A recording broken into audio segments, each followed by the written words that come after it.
right on screen, you already see the topic that we shall discuss and we shall partake this morning, and it's about embracing and celebrating diversity in the workplace. No? And when we talk of diversity, this is really a big word and very encompassing. And you know that as we go through with it, there are areas of discussion that we cannot avoid but talk about under the big word diversity, like the issues and concerns on human rights, the inclusivity, or the discrimination that is really happening, then the holistic and differentiated approaches. If we talk about teaching and learning, to be able to address the uniqueness of our learners, and even government policies or education policies that addresses diversity. Next slide, please.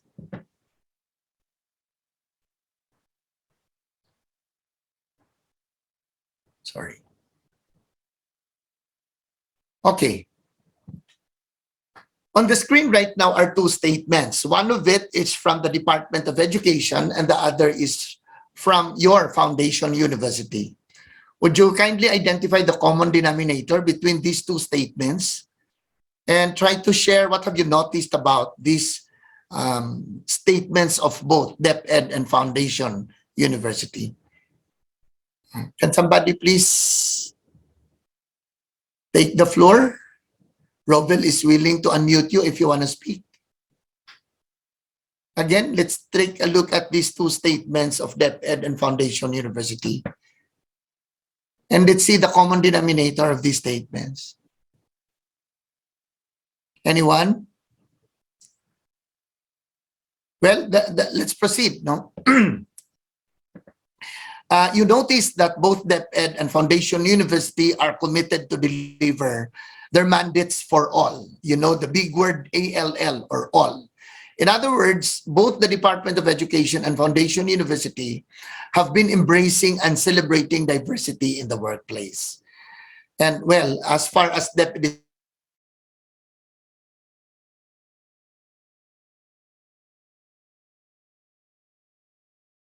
big programs which are inspiring the micro programs under it. And we are seeing varied results. Some are not so good, some are outstanding. And because these are dependent on the execution of the micro programs. You know, these have been crafted very, very well, but well, inception or conceptualization is different from how the execution can be done. And of course, there are a lot of DepEd inclusion programs. I can speak for my department. No? Right now, we do not, it has been a policy of DepEd that no enrollee can be denied when they enroll to public schools.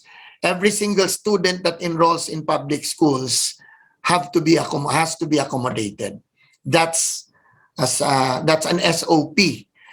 Regardless of their background, regardless of their culture, their age, and to address the uniqueness or the peculiar features or the unique situations they are in, DepEd has also have inclusion programs that are implemented. For example, special education, which caters the gifted children and even those children with also disabilities, not just physical disabilities, but even multiple disabilities. No? Our schools right now are still not classified as SPED centers. No? We have special schools in the country which really are focused at special education. But there is SPED curriculum implemented in every single school in the public schools. So they are regular elementary schools but are implementing special education curriculum to ensure that the students with disabilities enrolling to our school are also being accommodated and are also treated in accordance to the limitations that they are confronted with. We also have Muslim education or the madrasa. No? And this is also to give opportunities for our Muslim sisters and brothers to be educated under the education system of the department. We have indigenous people's education. A matter of fact, this is already a regular office at the central office in the bureaucracy of DepEd, and a lot more. I'm just citing to you these some inclusion programs of the department. This is to ensure that the diverse learners we have at our workplace, because we consider, of course, learners are a regular part, if not the major focus of the diverse community, no, where our schools are located. And let's proceed to the next slide, please. Slide number 3. Now, let's look at this picture on screen. Do you recognize inclusivity in the picture? And what does it depict? I would have wanted to really ask, may I hear from anyone? But I think there seems to be a problem with our interfacing.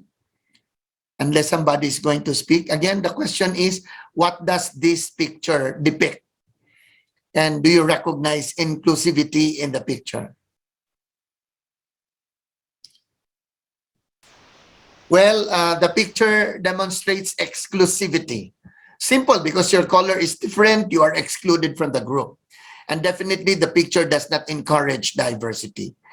There's a lot of situations in our schools where students are being labeled. Upon entering the school in enrollment, they are being labeled that they are sons and daughters of these big names, or these are sons and daughters of these fellow teachers, and that they get special treatment from teachers or special accommodation for teachers in the section. I remember when I was a classroom teacher, the first time I handled a class,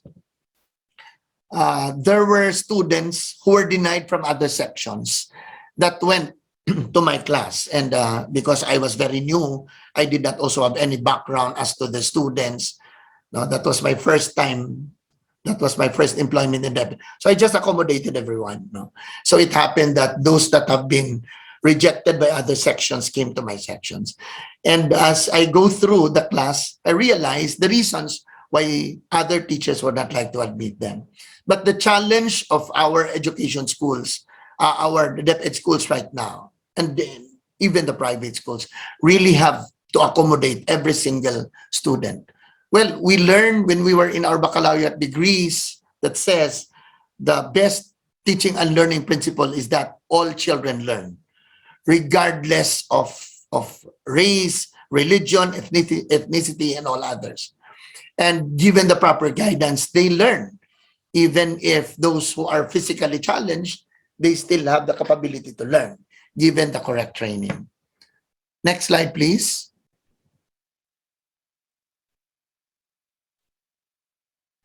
Well, what then is meant by diversity? This refers to the existence of variations. I've been discussing so much about differences, no? Different characteristics in a group of people. And these characteristics could be everything that makes us unique, such as our cognitive skills and personality traits, along with the things that shape our identity, like our race, age, gender, religion, sexual orientation, and cultural backgrounds. I remember there's a challenge about how to accommodate, there's this stereotyping that children from well-off families learn faster than those who are from the financially challenged families, no? But again, these are stereotypes. And as what I have said, all children learn. So in other words, these personality differences, whether in their pace of learning, I think there was so much input given to us on tailoring fit our teaching styles to learning styles, that our students really learn differently. There are visual and audio learners. There are also tactile. There's kinesthetic.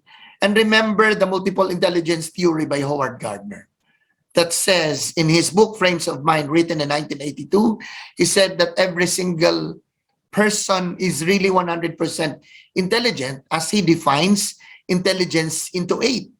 And probably we just vary in terms of our percentage distribution to each of the 8 intelligences. Like if you are mathematical intelligent, or you're also logical, your verbal linguistics, your bodily kinesthetic, your interpersonal. And the challenge for teachers is how to really fit in. The teaching style in terms of the individual learning styles of our learners. And I think nothing can be superior than looking at individual differences according to multiple intelligences. No? And with this definition, we can already recheck whether or not we already have been faithfully practicing diversity in the workplace. I remember there's a lot of there's a lot of strange things that I was seeing as I travel. No? And one time I went to Turkey and I was surprised. While I went to the shops, to the stores, I saw lots of the crew in the shops really are men. Even the section of the mall that sells beauty products or skincare products, the attendants there are men. And when I moved from one shop to the other, I couldn't help but ask them. And then they said, well, in the world, Turkey has the lowest female labor force participation rate, and including Mexico and Korea, but below 30%, Turkey's female labor force participation rate is really like Ireland's as far as 1981 data is concerned. And one is that low female labor force participation rate is commensurate with the low level of women's education. We cannot really separate from education from this discussion point. And when I continued to ask the salesmen there, they said men really are working, and while the ladies are just left at home and they do the household chores. And there are lots of reasons. And one reason is because of education, that they do not really trust women. Well, it has evolved right now because it could probably be a different scenario at this time. I went there in 2007.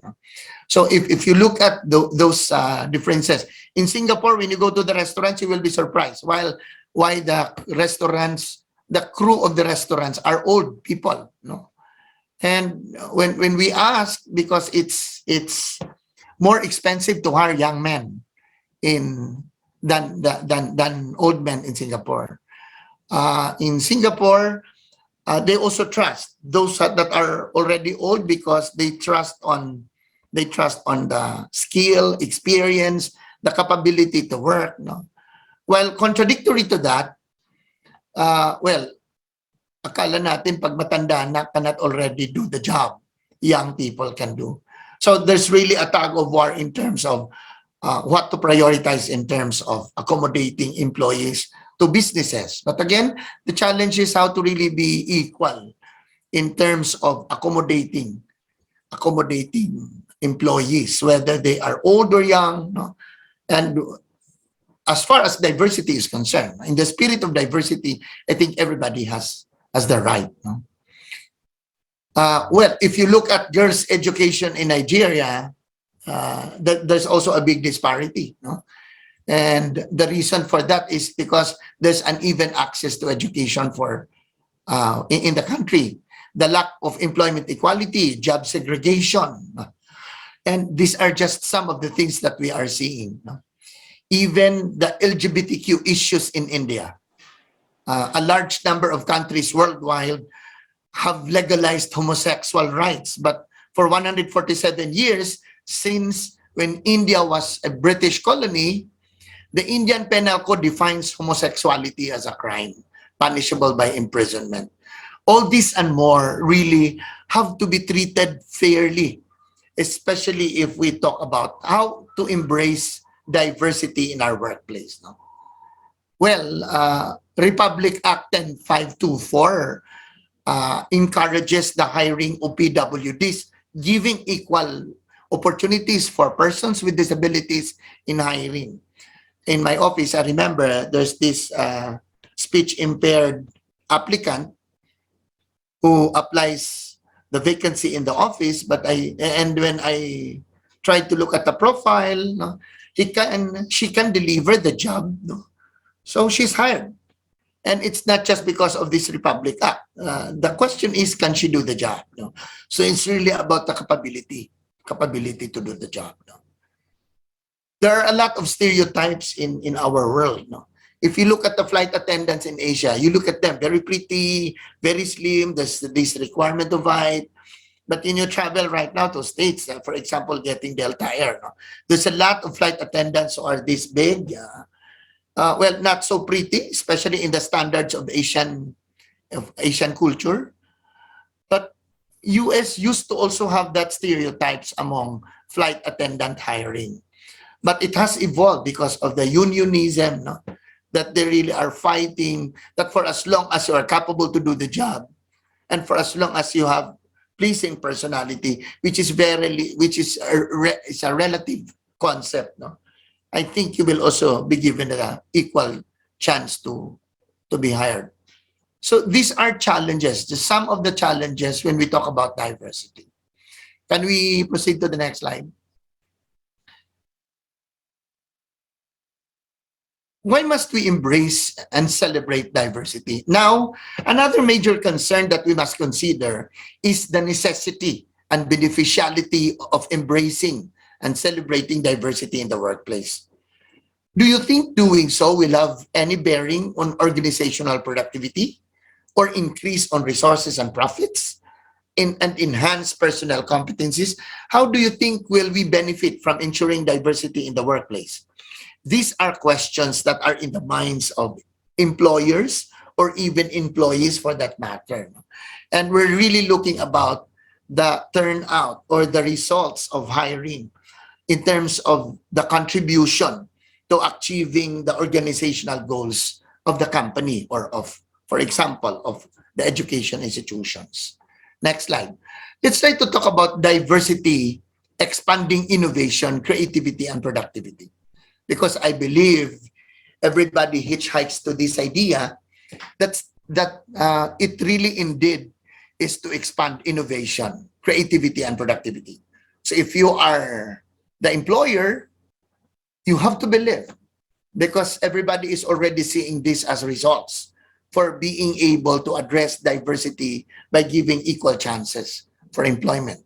Studies conducted by the Harvard Business Review revealed that the more diverse the team is in terms of demographics and deep level diversity, the more creative and productive they are likely to be. Well, it has been said more heads are better than one. And if there are a lot of peculiar features these people bring in, different ideas bring in on the plate of the organization, and I think that will improve even more as far as innovation and creativity is concerned. And of course, all this will contribute to the desired level of performance from the current performance and the desired level. And this will somehow close the gap between the distance of current performance against the desired level of state. And then increasing diversity in the workplace enhances creativity and innovation. Teams that see the same thing in different ways are more likely to get a wider range of perspectives and an infusion of fresh ideas, improving the productivity of the workforce. Sometimes, if we are too limited in terms of the discussion from where it should come from this idea should come from, we are too inbreeding that you can no longer get out from our comfort zones. And sometimes there's a contradictory on our beliefs, no? That we want new results, better results, but we keep on doing the same things and done by the same people. So how else can we think of new results if we continue just to do the same things and done by the same people? So I think a diversity right now plays a very important role on that note. Next slide, please. And knowledge sharing between cultures is also a key component that is needed to ensure a successful, diverse, and inclusive work environment. Indeed, nobody has the monopoly of knowledge. And each knowledge, wherever is it from, really is an input in terms of looking at what are supposed to really be done by the organization or for example, in our level, the schools. No, a culture of knowledge sharing paired with increased diversity bring many benefits to both individuals and organization. It's not just about the organization, but the individual person. And it's not just the individual person, but how much do you contribute for the organization? And studies show that people of diverse backgrounds also tend to view information gathering and knowledge sharing differently, which helps to bring a variety of resources, skill sets, and attitudes to a project. Even in the Department of Education, when the policy is being prepared, it doesn't really have to be implemented in toto. There's always this contextualization aspect where the regional office contextualizes the policies and the divisions, districts, and schools are the implementing level of governance where actions are taking place. And it still accommodates contextualization or indigenization or localization of the policy. So because we have to consider the different culture and the different knowledge backgrounds. No? So in other words, we must not fail to recognize and maximize our co-workers' knowledge, skills, the competence, the experience, training, and ability, among others. All this really have very important element contribution to the organization's goals. Through knowledge sharing and diverse perspectives, organizations and teams benefit from more collaborative planning and project execution and strategy. In planning, it doesn't really have, well, we always have focus group discussion, in planning workshop, we always give every equal opportunity to situations and to every participant in the team to ensure that their thoughts, their views, and their voices are also heard. If only to make a better result of the planning. And well, they say nothing can beat the product of collaboration. So it really has to be a collaborative effort in starting from planning and to project execution. Next slide, please. Well, cognitively diverse improves problem-solving skills. I think everybody agrees with me on that. Cognitive diversity is defined as differences in perspectives, differences of information and processing styles. There's this Harvard Business Review studies that show that individuals with diverse cognitive abilities, as opposed to gender, ethnicity, and age, show faster and more advanced problem-solving skills when working together in teams. I think for example, in the Department of Education, which is the largest bureaucracy of the department of the Philippine government, cannot really underestimate teamwork as an indispensable element in the organization. Tackling new challenges really requires a balance between applying what we know and discovering what we don't know, which could be useful. It also requires individual application of specialized expertise and the ability to step back and look at the bigger picture. So we will not all the time be at the micro perspectives, but looking at the bigger picture. Sometimes it really has to take somebody to take a look at a larger scale rather than immediately going to the minutest detail. Employees from diverse backgrounds have different experiences and views, which is why they can bring varying solutions to the table. Thus, the best solution can be chosen sooner, which leads to a faster problem solving. Well, cliche as it may seem, two or more heads are better than one. I've already said so much about teamwork, how is it to be working together, and how is it to be participating and contributing something for the betterment of the individual member and for the organization as a whole. So let's talk about organizational diversity that leads to increased profits. Go to the next slide, please. Next slide. Okay, organizations with greater workplace diversity achieve greater profits.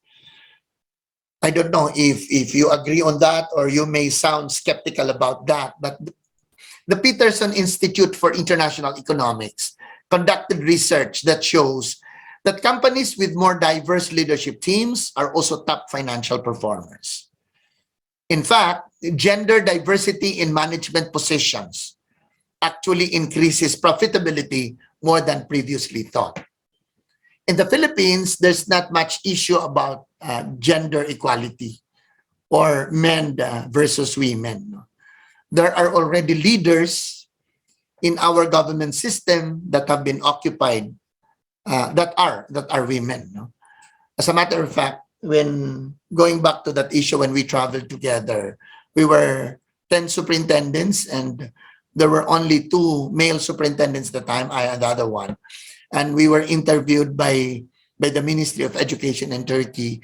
They were surprised why our number, 10 of us, the majority are girls, no? Are women. And they were sharing that in the Ministry of Education in Turkey, well, as far as 2007 is concerned, these really are overruled by men. So in the Philippines, there's not much issue in terms of equal rights for men and women. But this is still prevalent in some other countries, for example, in Nigeria. No? So in fact, gender diversity in management positions actually increases profitability more than previously thought. The latest data show that companies in the top 25 percentile for gender diversity on their executive teams were 21% more likely to experience above average profits. And in addition to advantages in gender diversity, companies with more culturally and ethnically diverse executive teams were 35% more likely to see better than average profits. These are researches with empirical data that prove that if you are gender sensitive in your companies, in terms of hiring, in terms of giving chances for positions, for even leadership positions for women, then the results would tell that it's really better than average profits. No? At the board of directors level, more culturally and ethnically diverse companies were 43% more likely to see above average profits, showing a significant correlation between diversity and performance. In school leadership right now, as far as the Department of Education schools are concerned, there's a lot of, although men still dominates leadership positions, but there are already big percent of women school leaders who are already in the position. So it does not really anymore discriminate what women cannot do like men, as stereotypes are saying. Next slide, please. Inclusivity increases employee engagement as well. The connection between workplace diversity and employee engagement is straightforward. No? When employees feel included, they are more engaged. I think everybody agrees with me on that. In our respective organizations that we belong, if we feel we are included, we are more engaged. We are more motivated and inspired to work on our respective mandates, because there's acceptability, not just tolerance, but acceptability in terms of our inclusion to the organization.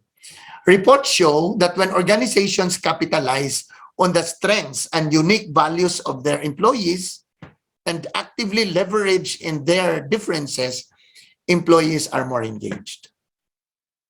We can just talk about ourselves, no? Who we are in our workplace. What have we been doing to the organization? What have we been contributing? Do we really feel very satisfactory in terms of our contributions to the organization? Most definitely. To ensure our employees' full engagement, we must likewise provide them with the right motivation. You know, motivation can really go far in terms of achieving the aspirations of one. No? Like, for example, why have we become what we are today if we have not been motivated. So there was motivation, and the motivating factors were varied. And these are also coming from outside environment. It doesn't really have to be just within the loop of the organization. And of course, to ensure employees full in good engagement, we have to develop their trust, nurture their loyalty, and sustain their commitment. These are three big words, but sometimes easily said than done. That is the challenge all the time of the organization leaders in terms of how do we earn their trust? How do we earn their loyalty? They don't have to be loyal at people or at the leadership. They have to be loyal to their organization. I've always been saying to our employees in the region that you don't have to be loyal to your regional director. It's really just about loyalty to service. And once you do that, it is just an expression of your loyalty to the leadership or to the director. Engaged employees perform better. I agree. When you are engaged, then you perform better because you are inspired, you're motivated, and you are able to express your full potential to be able to contribute what your capabilities can. And this will result in better company performance overall. What many organizations do not know, however, is that engaged employees also help them develop better products and get through organizational change more smoothly. I always say that in my talks with teachers and to school leaders, I always say that we should take a look equally, both important, the relationship and the performance. It's not just really about performance. No? I don't really see a genuine success when you're achieving your goals at the expense of your people relationship. Sa Bisaya, I think Negros Oriental speaks Visayan as well. Di na po pwede yung kasabihan na musugot bisag pungot. No? It really has to be his own volition to be able to enjoy the job and to be able to be more productive. No? Relationship is very important, especially in people organization, such as Department of Education, or even Foundation University as an education institution. We cannot really disregard. As a matter of fact, we always and consistently believe that the best resource really is the human resource. And what more important than human resource? No? Singapore is a classic example. It just used to be a fishing village of Malaysia. If you go to Singapore, you cannot see natural resources like what we have extremely here in the Philippines. You don't see banana plantations there. You don't see rice field. But anything you want to find is all there available at the malls. There was one time when I took my scholarship in Singapore, I wanted to eat banana. And then when I went to Plaza Singapura, I bought banana and there's the label that says Dole Philippines, no? Del Monte Philippines. So even the potable water in Singapore is from Malaysia. So it's really about building on their strengths, the strengths of the people. Well, Lee Kuan Yew has always been able to emphasize the human capital as the source of the country. And now the reasons why Singapore has become what it is today. So in many organizations, very, very important to really put emphasis not just on performance, but on relationship. Of course, performance is indispensable. We cannot just continue to live happily with all relationship and without performance. Well, in the Department of Education, sorry that there's this still the tyranny of figures. That DepEd is always measuring performance according to the key performance indicators. Very important. So it's not just about relationship, but performance as well. If we are measured according to our achievement rate, according to our cohort survival rate, participation rate, and a lot of rates in the Department of Education. because these are all contributory to achieving the success of the organizational goals. You may have succeeded in one indicator, and apparently you are still not getting what you want because these are also being pulled down by other indicators.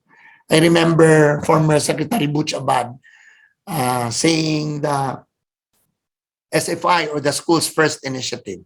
It is our duty to bring our children to school. And if we do that, we are able to contribute to participation rate, to net enrollment and gross enrollment ratio, and all these indicators of the Department of Education. But it is never enough to just bring them to school. What do we do with them?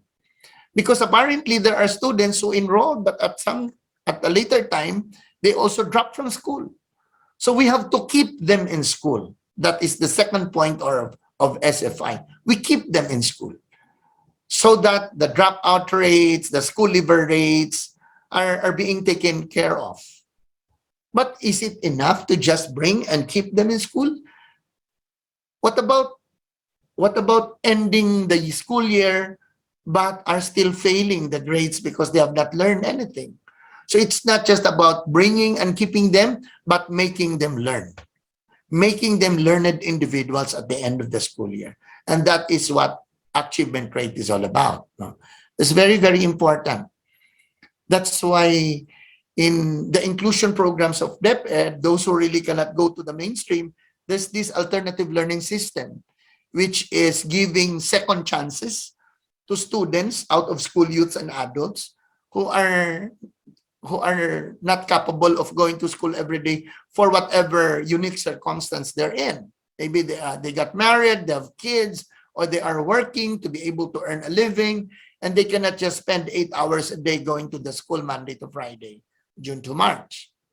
So the alternative learning system is giving them second chances, but this is not a second-class kind of education delivery modality. It is still seen to be a very good modality, you know? dependent on how the student is investing and how the teacher is working in terms of giving education to our adult out of school youth and adults. No? The alternative learning system is a very great and an important modality of the Department of Education. And there's a lot of products of ALS that are occupying now good positions both in the public and private service. Anyway, let's go to the next slide. What about diversity results and better decisions? When employees with different backgrounds and perspectives come together, they come up with more solutions because they're looking at one thing differently. It is not just overruled by one lens, but by several lenses, which lead to improved decision-making processes and results. That's why decision-making really, more often than not, has to really be shared. It's not just about sharing the results, but sharing the process of arriving at the decisions to make. Shared leadership, shared vision, shared mission. These are avenues to be able to hear the perspectives of others. And once put together in one plate, we will be able to have a better decision-making processes and, of course, results. Going through a strategic decision-making, this entails the involvement of many people. With more people involved, we can better identify the problem. Sometimes there's a challenge because to decide it on yourself is very quickly done. But it might not give us the ideal and the most outstanding result we're working for because it requires more people's involvement. No? So processing of information is more thorough if ideas come from people with different abilities and backgrounds. So different expertise, different perspectives, different backgrounds can really help in terms of getting into a good decision that will somehow generate the best results. More people involved can also mean more solutions and more options. And from these options, we can choose the best solution and implement our decision the best way we can. Of course, it is basic that we evaluate the impact of our decision as basis for improvement, because the results of our decisions would always be an input for our next steps, because somehow this is a cyclical process. For example, the online decision-making platform, CleverPath, the first complete decision intelligence platform, found a direct link between workplace diversity and decision making, which tells us that diverse teams were shown to make decisions faster than individual workers. I think to many extent, no? To many extent, yes. No? There's sometimes activities that we do individually that it will hard for us. It will take time for us. It's hard for us to arrive at our final say. But once this is a product of discussion between and among others, it somehow is giving us fast and better decisions that benefited from at least 60% improvement of decision making. Researchers also found that when diverse teams made a business decision, they outperformed individuals up to 87% of the time. That's a big figure. Let's go to slide 12, please. Diversity that reduces turnover. Agree or disagree? I think everybody agrees with me on that. When employees feel accepted and valued, they are happier in the workplace and tend to stay longer. Well, they say millennials really have short span in terms of liking a job, that they seem to just change job if they don't already like it, or they do not probably feel satisfied. They just find a job, no? And the turnover might be just like as the same as changing clothes day after day. No? But if the employees together are accepted and valued, I think they tend to stay much longer. And classic example, in the jobs that we are in, I think everybody agrees or hitchhikes to the experience that the reason why we are staying here in this job, because we feel the acceptance and we feel we are being valued, and we feel we have contributed to this organization. Well, for the record, this is my 36 years in the Department of Education. I'm sorry to use myself as an example. I started the classroom as a classroom teacher in a far-flung barangay without electricity. I stayed there for 5 years. That was my first 5 years of teaching before I was moved to Poblacion. We call it Central School. So I think what holds me to stay up to this time after 36 years is not really just about positions. It's not really just about opportunities for the promotion. Well, who does not like promotion anyway? But I think more importantly is how happy we are in our job, how happy we are in the organization. Because if you're not happy, so what's the point of staying? The doors, I think, are still open for you to venture and go for other works where you are looking. Who knows that right there, you will find the happiness you're looking for. So the employees are happier in the workplace. The employees who are happier in the workplace tend to really stay longer. And as a result, the companies or the organizations with greater diversity in workplace have lower turnover rates. The turnover of positions, the turnover of leaderships, because they are being valued and accepted and they stay because they feel they are productive. Employees feel a sense of belonging to the organization and are less likely to leave. Everyone wants to feel accepted and accommodated at a new job, and people become dissatisfied quickly if they don't connect with the peers or feel that their ideas and contributions are appreciated or given the same acknowledgement as their colleagues. I think we go through with that, and we try to take a look at it as birth pains in terms of our entrance or introduction to the organization. We somehow feel the discomforts of being a new member, but given a chance with a very welcoming kind of organization, you'll be able to find the better version of you in terms of being a member to the organization. Organizations that foster diverse workplaces and cater to different work and learning styles tend to keep talent invested in their jobs long term. And that's what I've said. They will not be hopping from one job to the other and still find dissatisfactions in terms of their venture. Next slide, please. Often, professionals prefer to work with organizations that embrace diversity feeling, and it is an important part of the company's culture. According to McKinsey and Company, a global management consulting firm, ethnically diverse companies are 35% more likely to financially outperform their industry peers.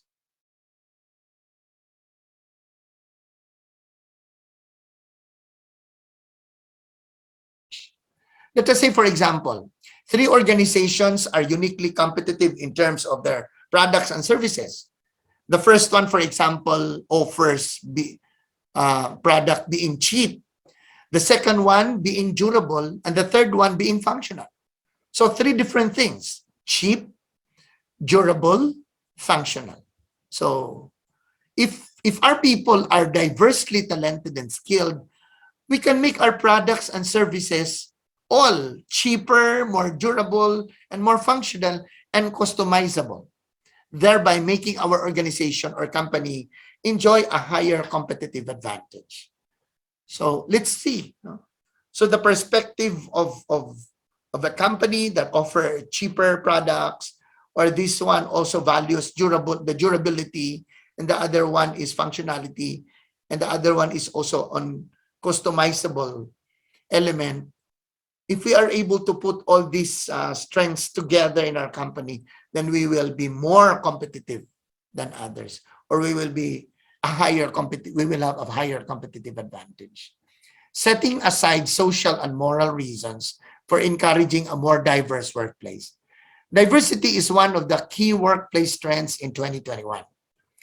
Well, with the COVID-19 pandemic, organizations have turned to the global workforce and started hiring more and more diverse teams while working remotely. It's not because they ran short of workers, but because others would also like to make adjustments into their current lives, which is compelling due to what COVID has brought us. So let's take a look at the global scenario and the global opportunity. Next slide, please. Let's take a look at diversity and inclusion will improve your organization's reputation. I think even you, without verbalizing it, you agree with me on that. If we want to ensure our organization's good reputation, then we must define the kind of executive leadership that shall govern our various operations, whether authentic leadership, participative leadership, or servant leadership. They say no leadership style that is superior over the others. All leadership styles are effective depending on the situation, depending on the problems being addressed, depending on the people, not just the people in the organization, but the clients of the organization. And well, leadership really is a big word. And to me, the best leadership is really modeling, through modeling, or setting yourself as a good example. For example, if you want your people to come early, then you must be the earliest mammal to arrive in the workplace. And if you want to be respected, then come out a respectable person, because these values cannot be asked, but they have to be earned. And to be able to earn these values is really to set yourself as a classic or as a good example to the value. Our diverse workforce will help us design a social responsibility program that is more appealing to the community. More minds working together will likewise generate more ideas on how to enhance the service or product quality.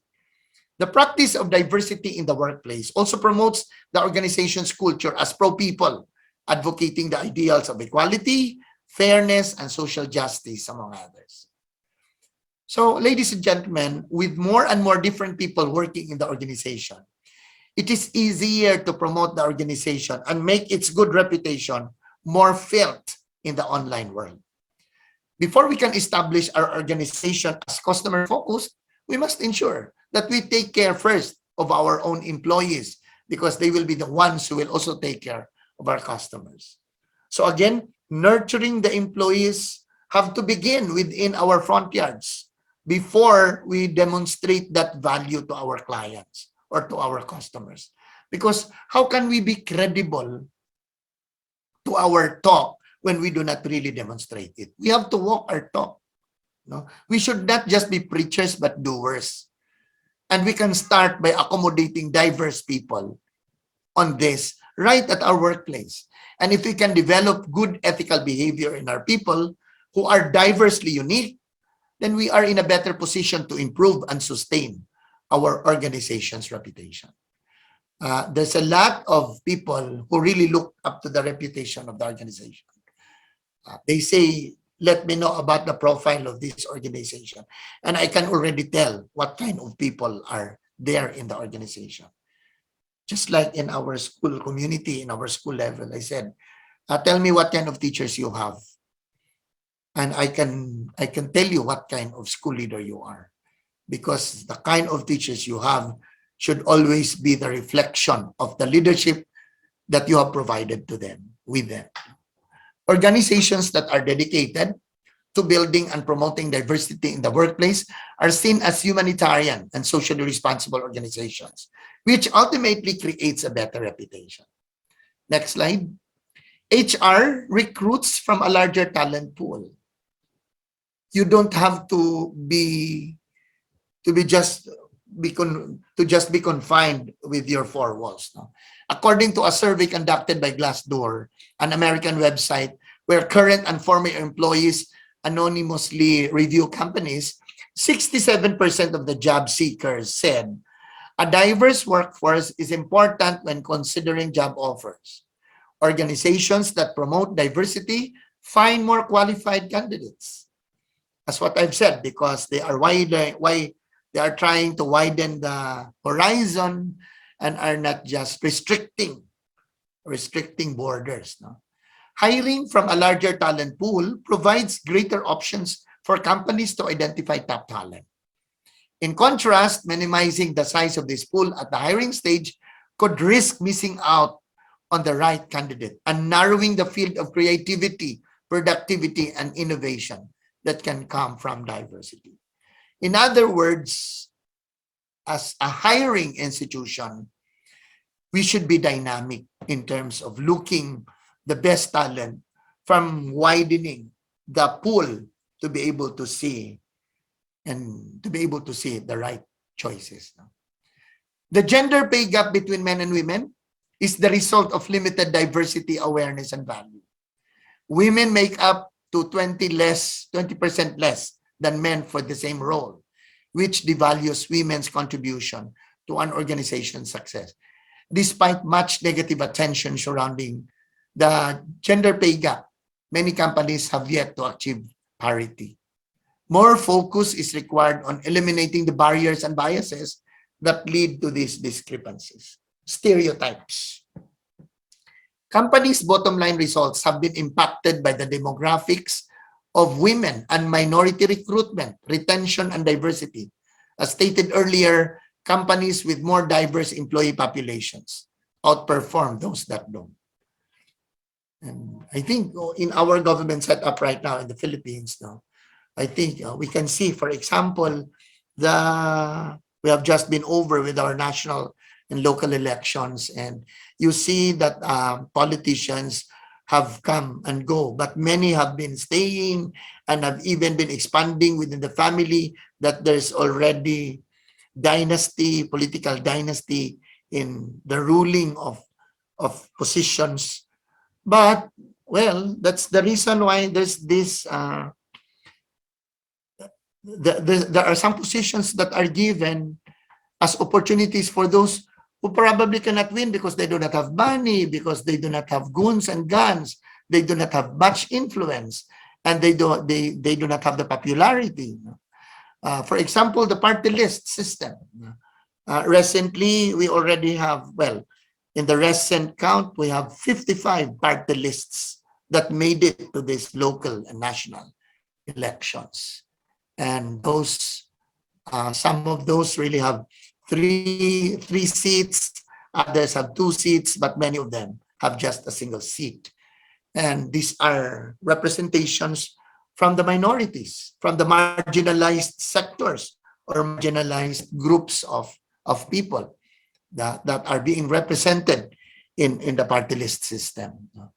I think that's one area, so that other voices who do not probably have much influence in the process can also be given chances to be part of the legislature.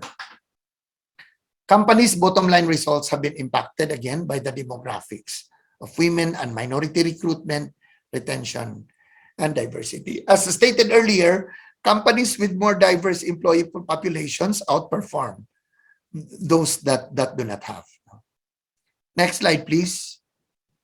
Companies that want to motivate employees to engage in new behaviors that complement and accelerate inclusive efforts may find thoughtfully designed training to be an effective tool. Successful diversity training gets employees in the habit of thinking about inclusion and how they can take actions that make the workplace more inclusive for everyone. Training also helps promote workplace sensitivity. That's why in every single organization, the capacity building of people is really a continuous effort and investment to ensure productivity, to make sure that we challenge status quo, that we're not just contented of what we have achieved, because we believe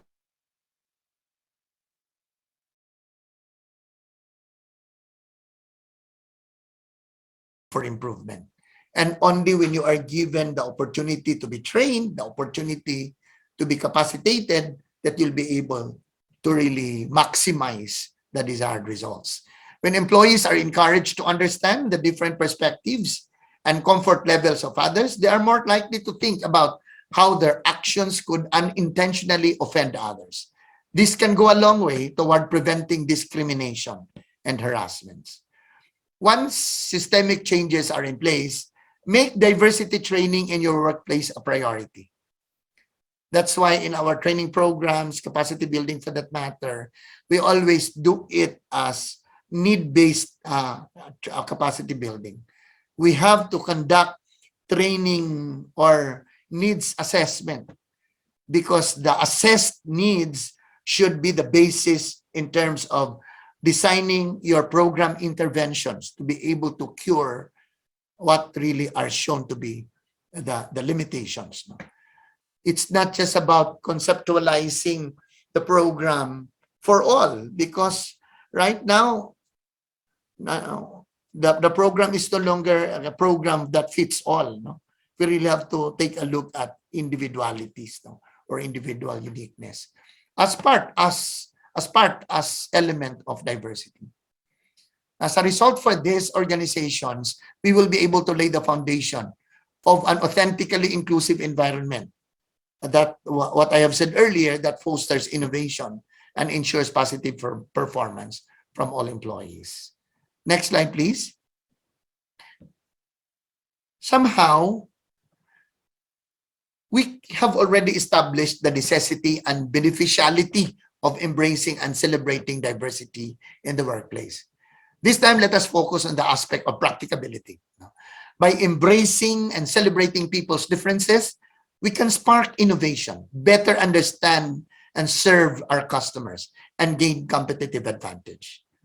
Driving a successful diversity strategy begins with the senior leaders, but to be fully sustainable, it needs to be lived by every one of us.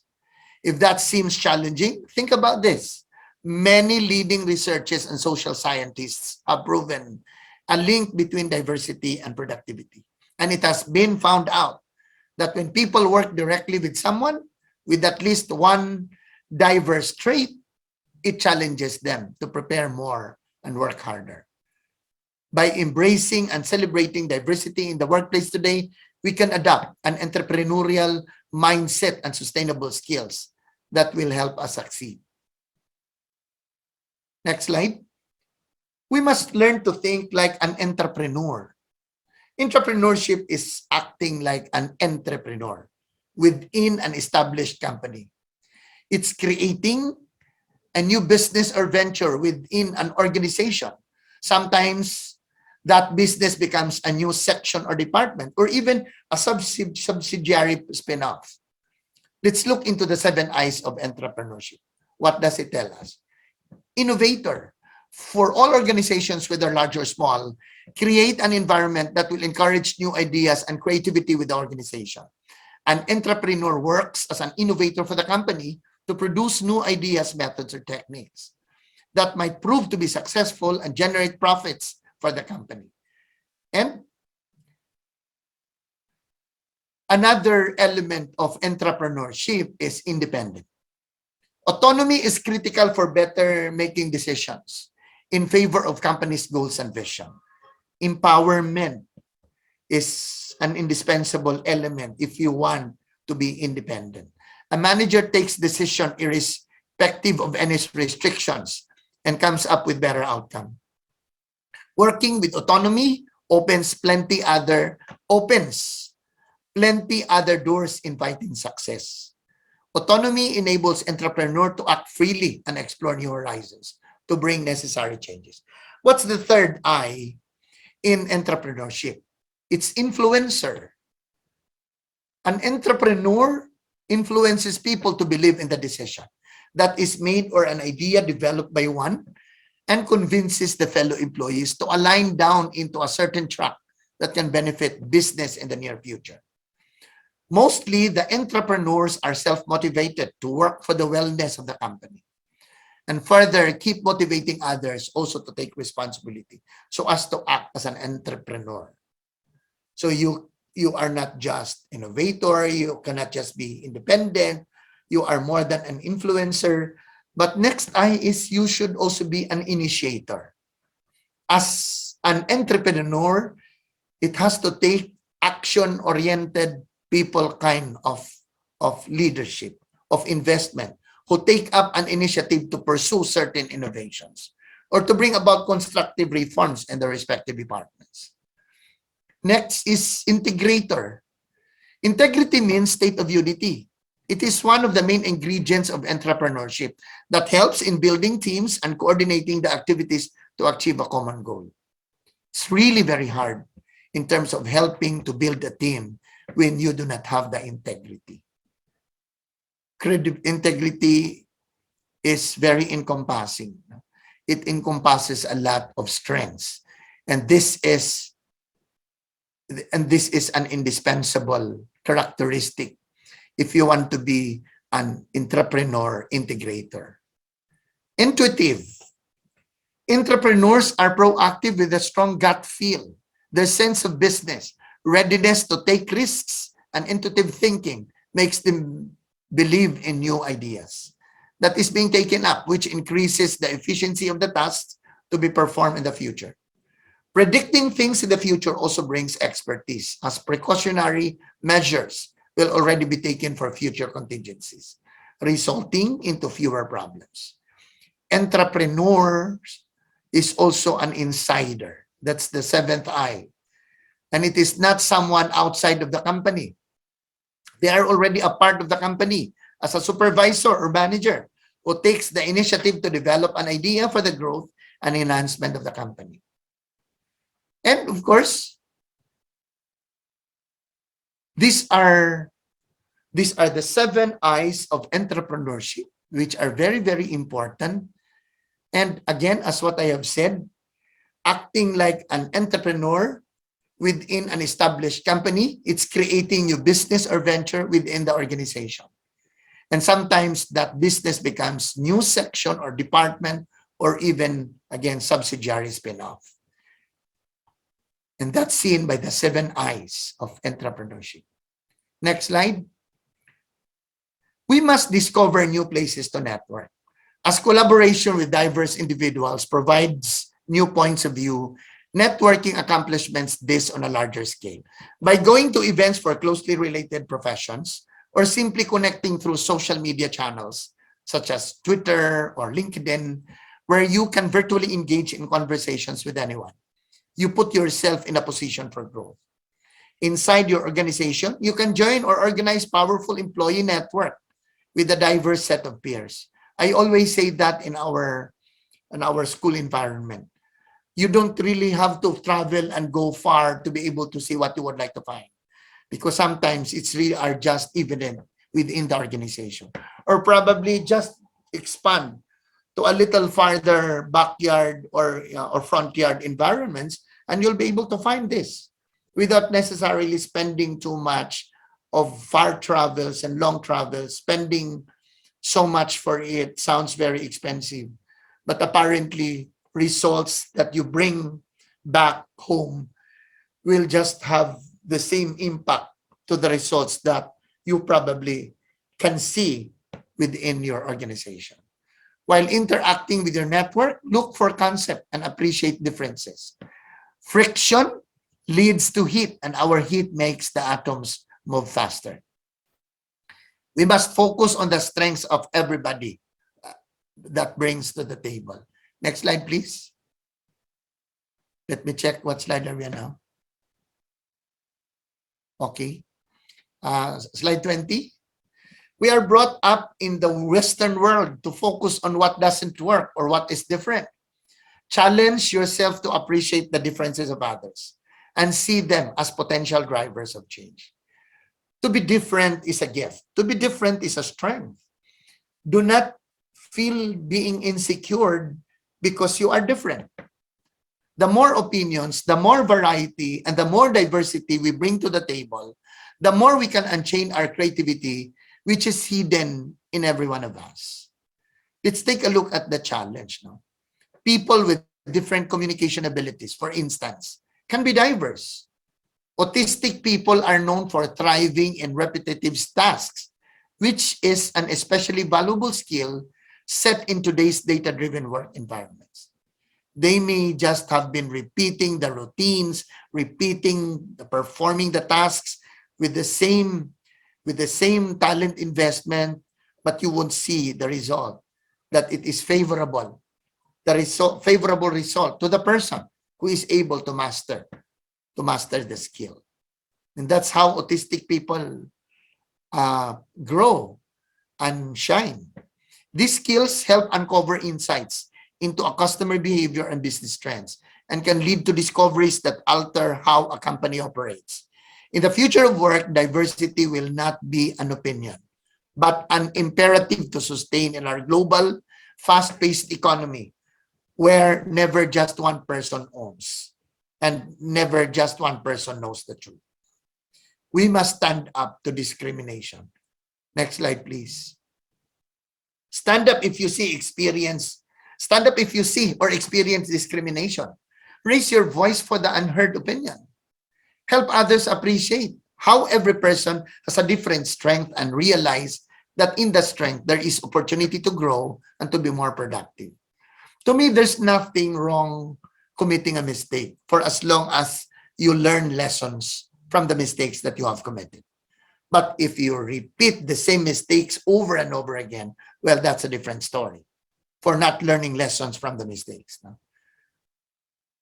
Now again, let's help others appreciate how every person has a different strength, and realize that in the strength, there is opportunity to grow and be more productive. For instance, if a colleague comments that the women are not as capable of understanding technology, remind them that CEOs Meg Whitman at HP and Marisa Mayer at Yahoo have both outlasted their male predecessors. By being critical of someone's weaknesses, you miss the chance to appreciate and benefit from the strengths. The need for new perspectives becomes especially important when we examine the future workplace. As our world gets smaller, diversity does not only mean differences in gender and race. Lumang tugtugi na po yan. It's not just about age and geography. Our world has become ultra-connected. Successful companies find that to harmonize these connections relates directly to how fast they innovate. The implications are key for our global workforce, because innovation thrives when we are faced with the unfamiliar. Diversity is what makes organization and businesses more sustainable. I have read some of companies that really are models or icons of diversity. For example, MasterCard. MasterCard has ranked in the top 10 for diversity for 4 consecutive years by Diversity Incorporated as a result of its commitment to several initiatives. For example, MasterCard is dedicated to equal pay for equal work, uses technology for social good, and they sponsor Girls for Tech as STEM curriculum that provides mentorships and career support to girls ages from 8 to 12. MasterCard also offers practical direct employee benefits such as, you might be surprised in this, no? But this is true. And again, as what I've said, MasterCard also offers practical direct employee benefits such as sex reassignment, surgery coverage, same-sex domestic partner coverage, and fertility treatment, surrogacy, and adoption assistance. All these offers are available in the MasterCard company for the employees within the organization. And they're known for that. Johnson & Johnson, for example, a global medical devices, pharmaceutical and consumer goods company, has a detailed diversity and inclusion vision that aims to maximize the global power of diversity and inclusion to drive superior business results and sustainable competitive advantage. Johnson & Johnson is accomplishing this through employee resource groups, mentoring programs, and the incorporation of diversity and inclusion initiatives in the company's everyday work.